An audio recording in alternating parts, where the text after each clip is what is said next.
Di video kali ini kita akan belajar untuk memahami cara penggunaan rumus sum, average, max, dan min di aplikasi Excel. Ini tutorial untuk pemula ya teman-teman, jadi buat kalian yang sudah bisa silakan boleh di skip videonya.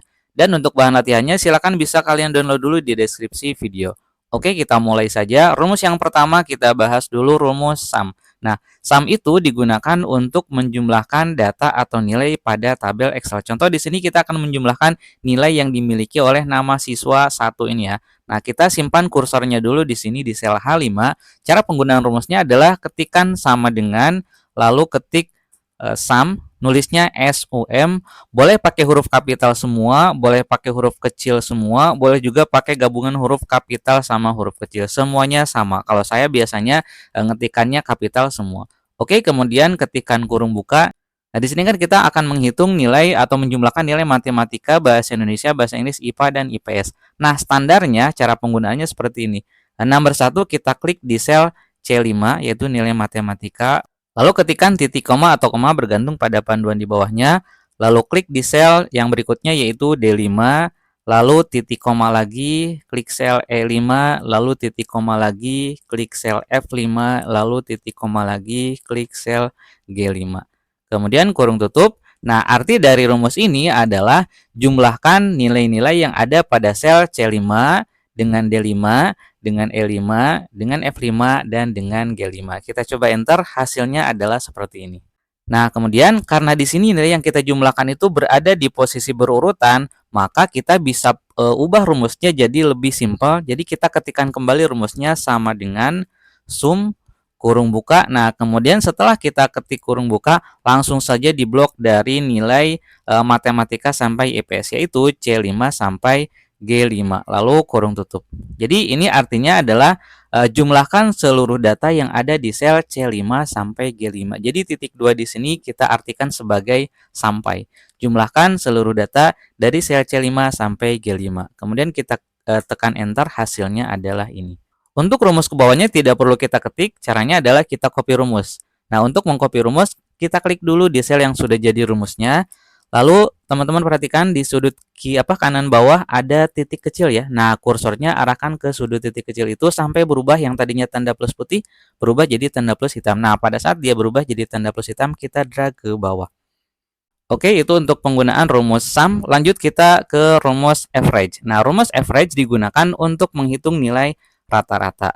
Penulisannya sama dengan average, kemudian kurung buka. Nah, sama dengan rumus sum yang tadi, average juga kita tinggal isi data-data yang mau dijumlahkan. Boleh pakai cara yang pertama, yaitu kita klik di sel C5, ketikkan titik koma atau koma bergantung pada panduan yang di bawahnya, lalu klik di sel D5, ketik titik koma, lalu klik di sel E5 dan seterusnya. Nah, tapi karena tadi sudah saya jelaskan bahwa untuk data-data yang berurutan kita bisa ubah jadi lebih simpel. Jadi tadi setelah ketikan kurung buka, langsung saja kita blok C5 sampai G5 sehingga dia muncul C5 titik 2 G5.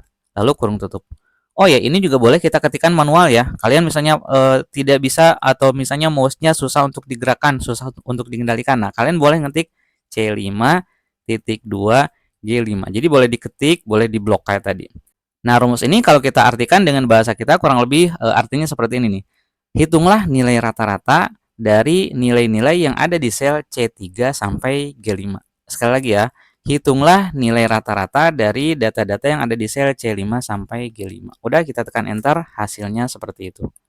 Ke bawahnya sama seperti tadi, kita copy rumus, klik di sel yang sudah jadi rumusnya, kursornya tempatkan di titik kanan bawah, lalu kita drag ke bawah. Oke, selesai untuk average. Kita lanjut dengan rumus berikutnya, yaitu rumus max. Rumus max penulisannya sama dengan MAX.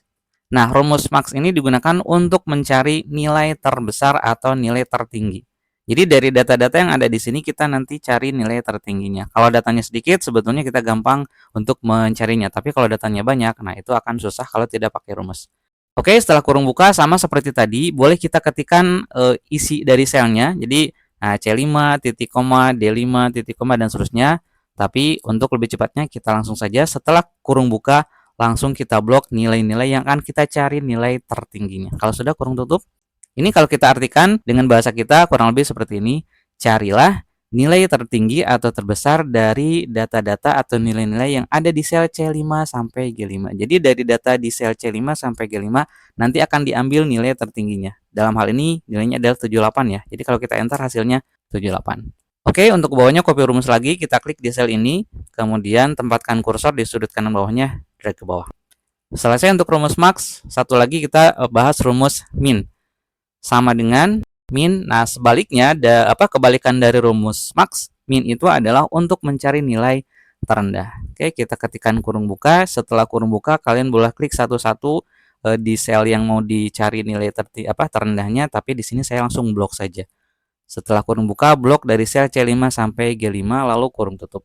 Rumus ini artinya carilah nilai terendah atau nilai terkecil dari data-data yang ada di sel C5 sampai G5. Jadi dari sini sampai sini cari nilai terendahnya berapa. Didapatlah nanti 51. Kita coba enter. Ya. Ke bawahnya copy rumus lagi, klik lagi di sel yang tadi sudah diberi rumus, lalu tempatkan kursor mouse di sudut titik kanan bawahnya, lalu drag lagi ke bawah. Nah, kalau yang tadi kita menghitung jumlah rata-rata tertinggi dan terendah itu dari kiri ke kanan. Sekarang kita coba untuk menghitung jumlahnya dari atas ke bawah. Kita hitung untuk jumlah nilai per mapel ya. Nah, rumusnya adalah kita gunakan lagi rumus sum. Sama dengan sum kurung buka. Nah, tadi kita bloknya dari kiri ke kanan, sekarang kita bloknya dari atas ke bawah. Nah, kita blok. Jadi setelah kurung buka, diblok dari atas ke bawah, dari C5 sampai C14. Lalu kurung tutup. Nah, arti dari rumus ini adalah hitunglah atau jumlahkan seluruh data yang ada di sel C5 sampai C14. Ingat titik 2 ini artinya sampai. Hitunglah seluruh data yang ada di sel C5 sampai C14. Kita enter hasilnya ini. Nah, setelah ini kita boleh copy rumus ke sebelah kanan, tapi kita di sini saya akan copy rumusnya nanti terakhir. Oke, selanjutnya untuk rata-rata kita gunakan lagi rumus average sama dengan average. Kurung buka. Setelah kurung buka, kita blok lagi seluruh data yang akan dirata-ratakan. Kurung tutup. Ini kalau kita artikan kurang lebih seperti ini. Hitunglah nilai rata-rata dari data-data yang ada di sel C5 sampai C14. Kita enter hasilnya ini. Lanjut lagi nilai tertinggi, kita gunakan rumus max. Sama dengan max kurung buka. Setelah kurung buka, blok lagi data-data yang akan dicari nilai tertingginya. Jangan lupa kurung tutup. Ini artinya carilah nilai tertinggi dari data-data yang ada di sel C5 sampai C14. Enter, hasilnya 91, ini nilai tertingginya. Satu lagi nilai terendah sama dengan min kurung buka, lalu kita blok seluruh datanya yaitu dari sel C5 sampai C14, jangan lupa kurung tutup. Ini artinya carilah nilai terendah dari data-data yang ada di sel C5 sampai C14 sehingga nanti akan didapat angka 53 ya. Oke, hasilnya ini. Nah, untuk ke sebelah kanannya kita bisa copy rumus sekaligus. Ini kan rumus-rumusnya udah jadi ya, yang 4 ya. Nah, kita blok 4-4-nya. Nah, terus kursor mouse-nya tempatkan di titik kanan bawah yang ini. Nah, sampai berubah jadi tanda plus warna hitam. Lalu tinggal kita drag ke sebelah kanan. Dan semuanya selesai. Tinggal kalau kita mau rapikan, kita blok yang ini, beri rata tengah. Blok yang ini, beri rata tengah. Oke, saya rasa cukup untuk pembahasan kali ini. Semoga bermanfaat dan selamat mencoba. Terima kasih.